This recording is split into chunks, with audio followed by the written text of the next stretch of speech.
Good evening, the reading series of the Writers Association of Northern Appalachia. I'm your host, Damian Dressick, and this is your other host, Christina Fasonic. How are you, Damian? I am fine, thank you. Okay, that's a good diplomatic, even-keeled, hiding something answer, but let's go with it. No, I'm kidding. It's also very cold here. Oh, yeah? I am sitting next to the window, and I was upstairs in my office, and I came down, and I'm like, wow, it's not just cold outside. I should probably maybe close those drapes. Maybe so. I thought you were going to say it's not just cold outside, but it's cold in my heart, like you often say. Well, but not tonight, I guess. So tonight we have a special guest, and we've had her on the show before, and she is so prolific. She's writing all kinds of new stuff. She has 2 new books out, and she's come to talk to us about one of those books. So tonight we have Patricia Thrushart, who has published 4 books of poetry.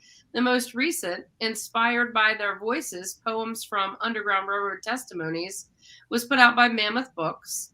Her work appears regularly in the Watershed Journal, a regional literary magazine of Northwestern Pennsylvania, and on the websites Dark Horse Appalachia and North South Appalachia.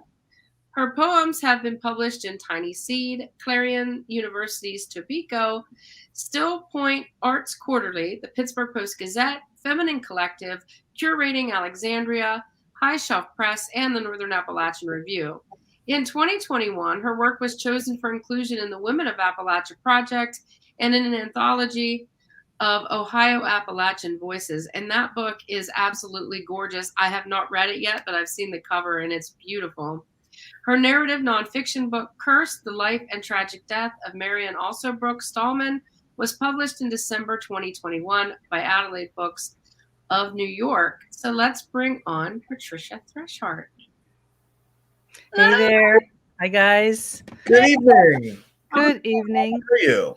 Oh, I'm doing great. I'm also cold. The drapes are drawn. The fire's going because I think it's going to get down to 7 degrees tonight, but you both are looking well. That's cold. 7 degrees. I don't like it. It's winter, I guess. Right. Right. So you were going to read from Cursed tonight, right?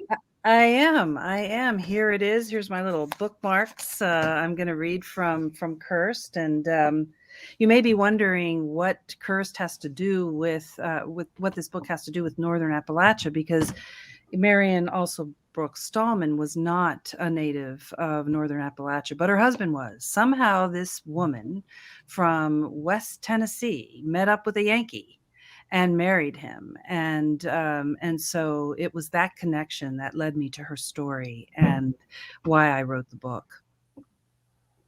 Excellent. Awesome. Wonderful. Yeah. And I know that you, like me, are a lover of research.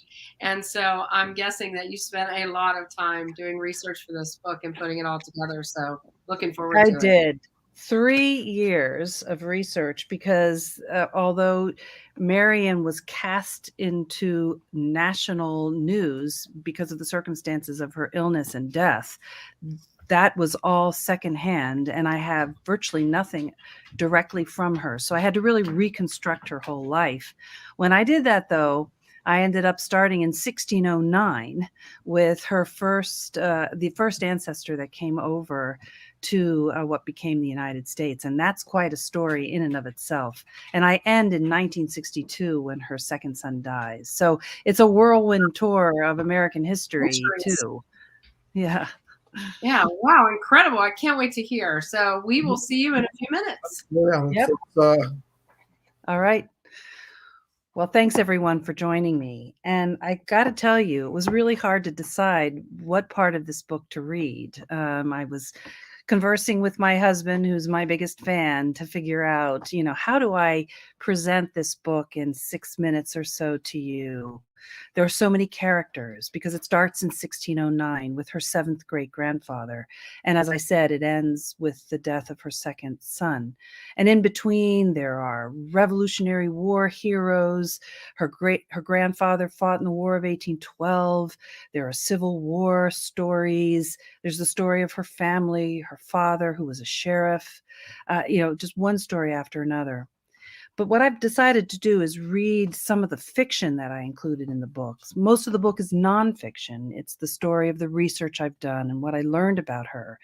But because I had so little firsthand sources about these people, I decided to bring them alive through fiction.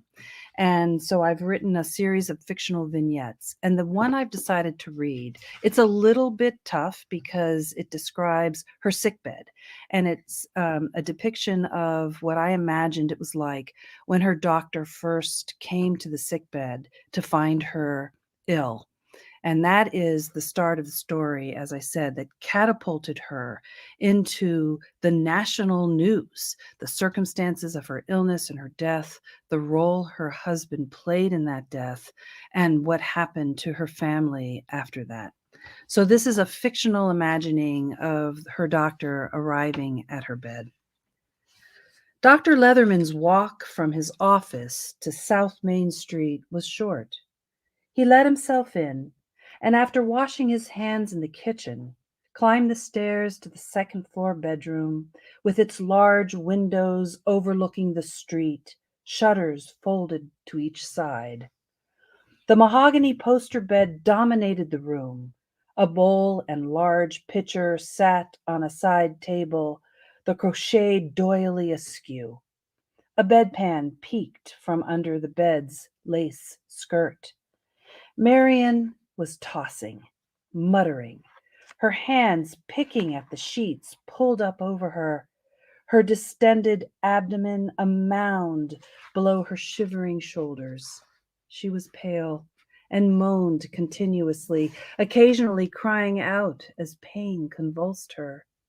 Her eyes were dark. Black circles stained the skin below the puffed lids. They darted back and forth. Dr. Leatherman wasn't sure she even knew he was there.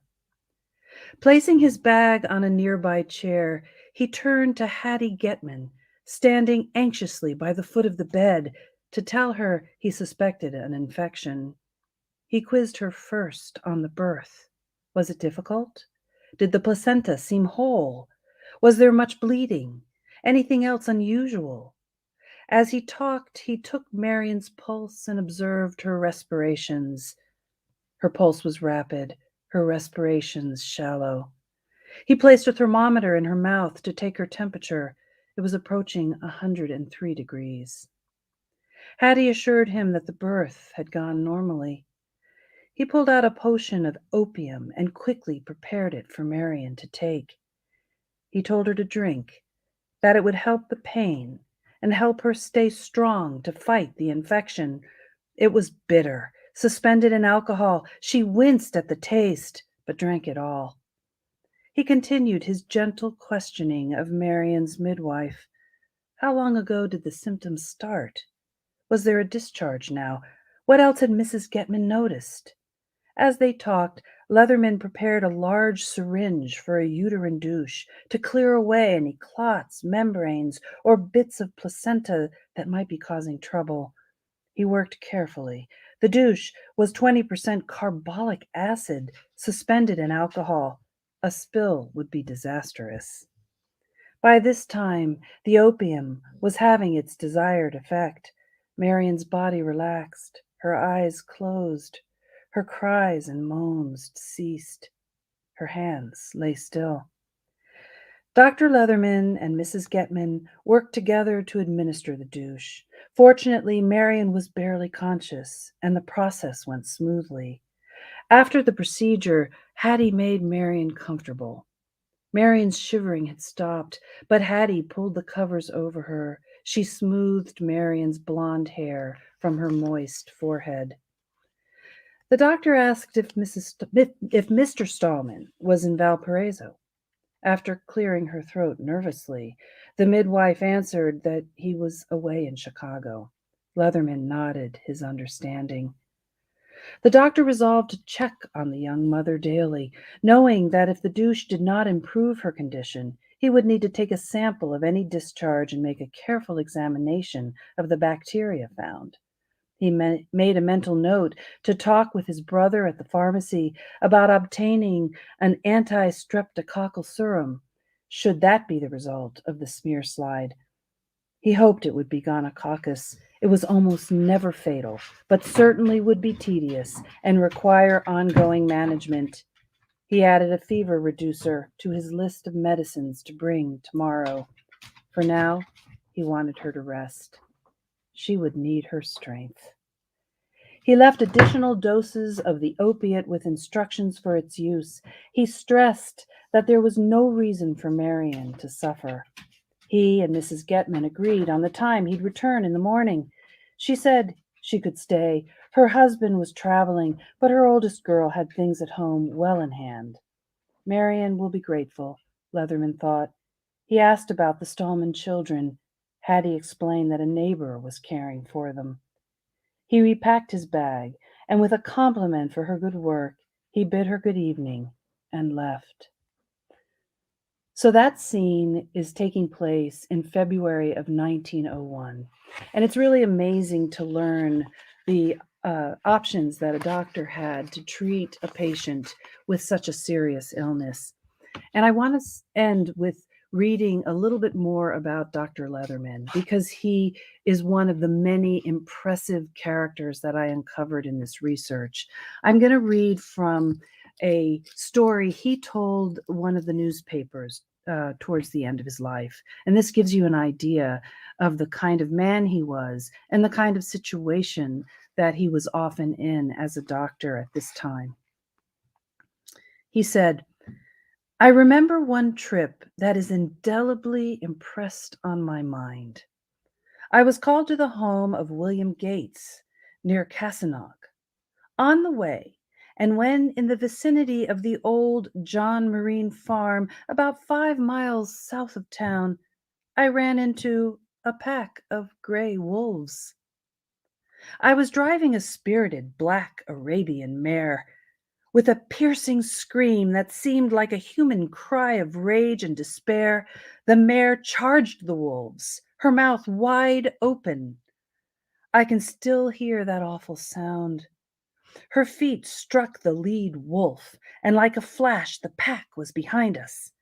On we sped at top speed, and every moment I thought the cutter would overturn as we were going through a thick woods.